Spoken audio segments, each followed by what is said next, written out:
उत्तराखंड में पूर्व सैनिकों के कल्याण को लेकर एक बड़ी मिसाल पेश की है कर्नल अजय कोठियाल ने।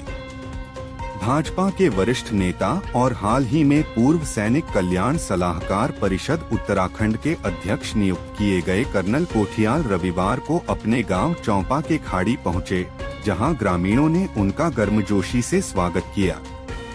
अध्यक्ष बनने के बाद पहली बार गांव लौटे कर्नल कोठियाल ने पत्रकारों से बातचीत में बड़ा बयान दिया।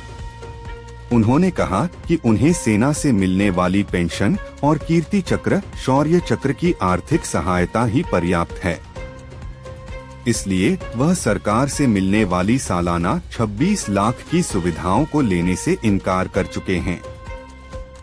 उन्होंने साफ कहा कि ये राशि पूर्व सैनिकों के कल्याण पर खर्च होनी चाहिए।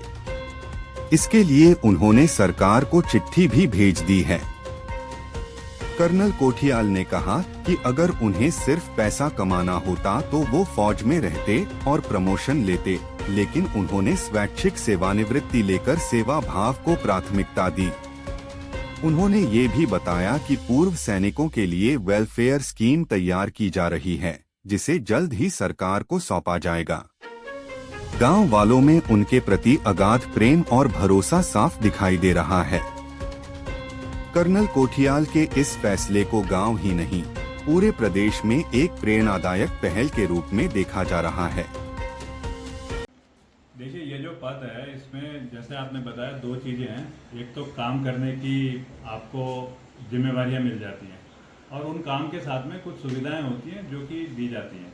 अब जब मेरे को ये बनाया गया अध्यक्ष, तो मेरे को ये दिखा कि पूर्व सैनिकों को कैसे सही प्रकार से सैनिकों के वेलफेयर के लिए और इस देश का, इस उत्तराखंड के आगे तरक्की के लिए इस्तेमाल करा जा सकता है।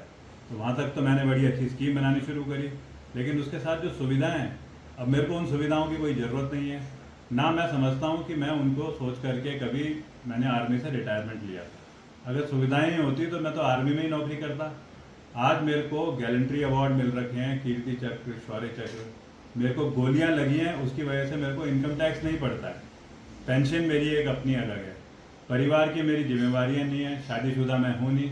तो अब जब ये सब चीज़ें हैं ना, तो जो मेरे को अपने आप ही तनख्वाह और ये सब मिल रही है सेना में नौकरी करने के बाद में, तो मेरे को लगता है कि वो अपने आप ही हर चीज़ को पूरा करने के लिए मेरे लिए काफ़ी है।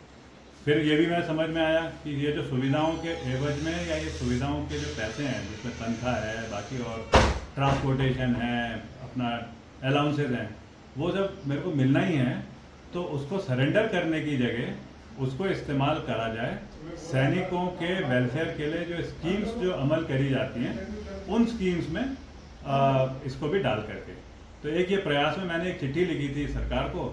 अब कैसे वो चिट्ठी रिलीज़ हुई, लेकिन रिलीज़ होने के बाद मेरे को ये समझ में तो आता है कि ये तो अच्छाई के लिए काम है और ऐसे ही काम करने के लिए मैं आगे प्रयासरत रहता हूँ।